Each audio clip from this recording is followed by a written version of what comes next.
Battles.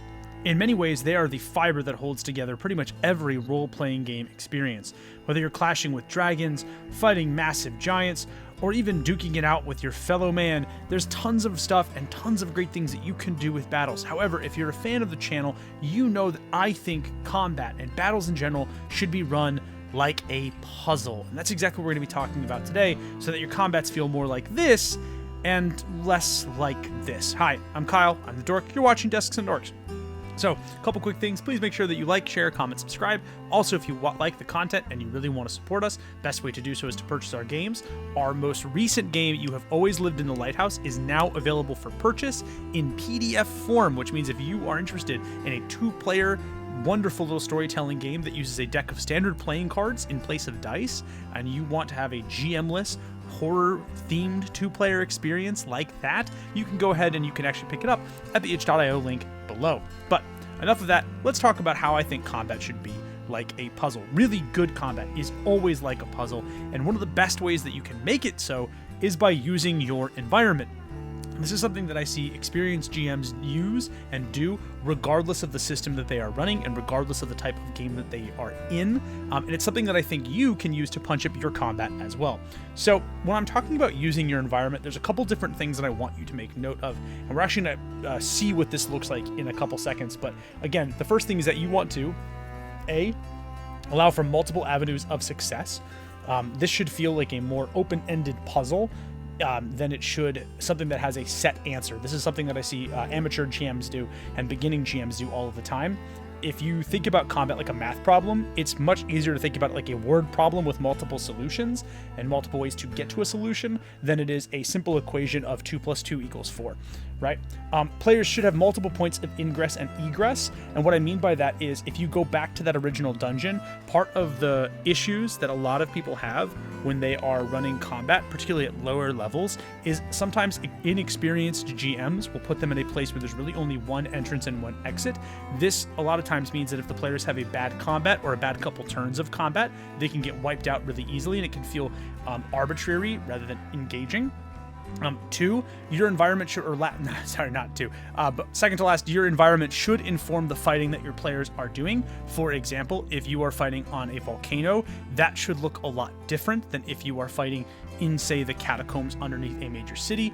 And again, players should be allowed to attempt things again, but there has to be some sort of change so that the world that you are building feels dynamic. So we're actually going to take a look at a little diagram, and you're going to see my lovely face, and you'll see what I mean. All right, so if I've done my editing properly, this should be you looking at my lovely face. Hello, everyone. How are we doing? So let's talk a little bit about how this is going to work. And I've chosen this layout right here, this forest map, because I think it's a great way for us to actually break down some of the ways that you can allow for combat to be really exciting based on the environment that you put your players in. So let's assume that the players have a job. Their job is to take this hill right here. This blue outline actually is the palisades of, let's say, a goblin hill fort. All right, a group of goblins has taken up residence in here, and because I am really good at MS Paint, I'm gonna put goblins right there. Goblins. I am so good at art. Why do I even pay Reggie and Hannah to do anything in my games? I'm so good at this. All right, so your players now have a set goal, right? The puzzle that we like to solve is right here. The puzzle is simply get the goblins, right? That is our puzzle. That's what the players are working with. That's what they want to do right now. Now, unlike a bad piece of combat, though, there can be any number of awesome or interesting ways the players have to get the goblins out of this particular hill fort. Now, again, you want to allow for many different ways for this, so let's talk about some of the ways that your players might choose to approach this problem. If you have new or inexperienced players, they might choose to immediately just charge in and attack. That might be the first thing that they decide to do. If they're smart, they might even choose to split the party, and then to choose to attack from different angles. Now, depending on how experienced, strong, or lucky your players are, this attack option may or may not go well. And what you should do is allow the players actually some time to think about it. It's one of the reasons that I like setting up an issue like this, so that the players can actually think about how to approach a problem. For example, if the players get a map of the region from, let's say, I don't know, a roving merchant of some kind, they might be able to think, okay, we know the goblins are right here, how are we going to approach the problem? So again, a frontal attack is one way they could choose to approach the problem, but you may have noticed that there is another lovely little hillside cliff right over here. So the goblins might be expecting an attack from below. What they might not expect, however, is an ambush from here. Maybe the players use rope or ladders to create an impromptu bridge, and using a distraction right here, they actually stage a small ambush. The goblins are busy dealing with what's going on by this red X, and then the players actually advance over the chasm. That's one particular way that they can do it. The other thing that potentially the players could do is, again, other than attack, other than use that ambush, the players could actually take time and construct smaller rival forts somewhere here in the cover. And the players might actually choose to surround the goblins and an impromptu siege, just like how historically you would have done something similar where with people who are besieging a tower or other settlement, building their own fortifications around it. It's something the Romans did pretty frequently. Again, the players could slowly whittle down the goblins in this hill fort. Anytime the goblins try to get out of the hill fort, let's just use this blue to represent our goblins. I want to leave. The players immediately just go bah, bah, bah, and rain down fire from here. And you may have noticed that no matter where the goblins leave from, look at that, they just get attacked by both sides. So no matter what direction the goblins decide to flee from, the players have it covered. This is a really interesting idea, and it leaves some interesting concepts up to you as the GM. Does the goblin have an allied tribe that might go near them and might potentially make the player's strategy of sealing off the goblins in that way interesting? Or are the goblins truly screwed because they have nobody there? If the goblins are truly screwed, are they just going to sit there and die?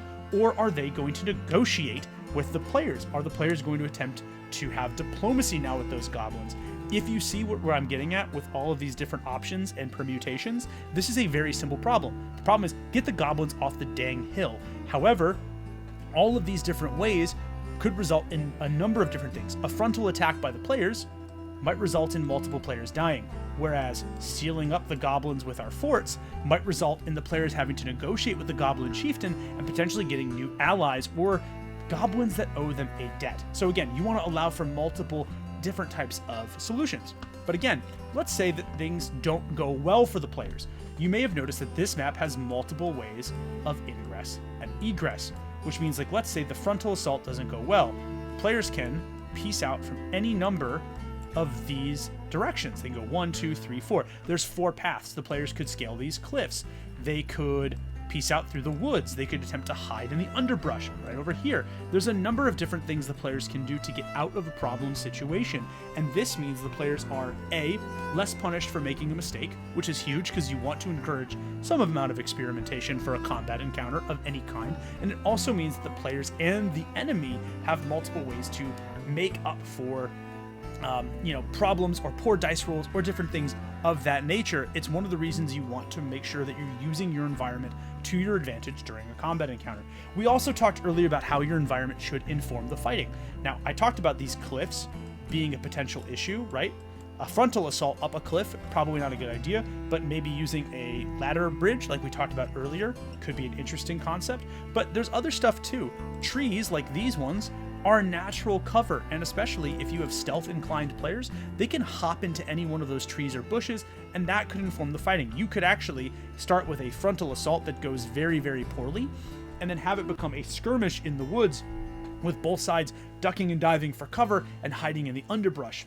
This actually definitely informs that problem.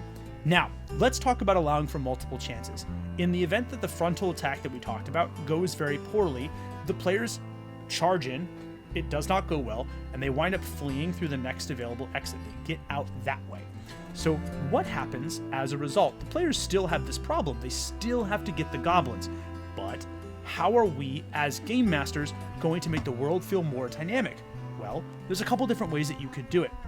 One, you could have the problem change the environment a little bit. So right now the goblins know the players want to get them. So maybe In the time that it takes the players to leave, the goblins construct an additional watchtower over here, thus cutting off one potential way the players could deal with this problem, and also making it harder for them to take it. The goblins now have multiple different sightlines to approach the region and multiple different ways to attack. Well, what are some other problems? Maybe the players did engage in stealth combat in the woods. So what do the goblins do? They chop down the trees nearby, which eliminates a lot of the cover for the players. Oh my gosh, all of a sudden, all of our available cover is no longer there, right? So now we have to figure out another way of doing this. Or maybe the goblins are almost all wiped out during the initial attack, and they abandon the hill fort, but before they leave, they set the whole thing on fire, thus making the entire region uninhabitable, or getting the players into hot water with factions that wanted the forest in one piece. Or if the players attempt to go and it fails, maybe there's enough time for the goblins to actually send in for reinforcements. And so when the players arrive looking at a single goblin fort, instead what they find is a massive camp full of goblins awaiting the arrival of their goblin overlord so that they can launch a full-scale assault on the town. These are all different ways that you can make a single encounter, like quote-unquote getting the goblins, something a little bit more interesting, right? Again, you should allow players multiple types of solutions to this problem. If this was a dungeon, let's say that this square box is a room full of goblins and there's one entrance and one exit, there's really not a lot the players can do to experiment in. But in an open sandbox like this one, there's tons of ways that a player can experiment with the solution of getting the goblins out of the fort. You want multiple points of ingress and egress. We talked about those earlier, so there's definitely different ways that your players can piece out of here. Look at that, look at that, look at that, look at that. Tons of ways that they can leave. You want the environment to inform the fighting, right? These cliffs provide cover, but they also provide multiple avenues for success, multiple places to hide, multiple places to either take cover behind or to retreat to or from. And again, lastly, you want to make sure that when your players do attempt a solution, they wind up having some sort of change.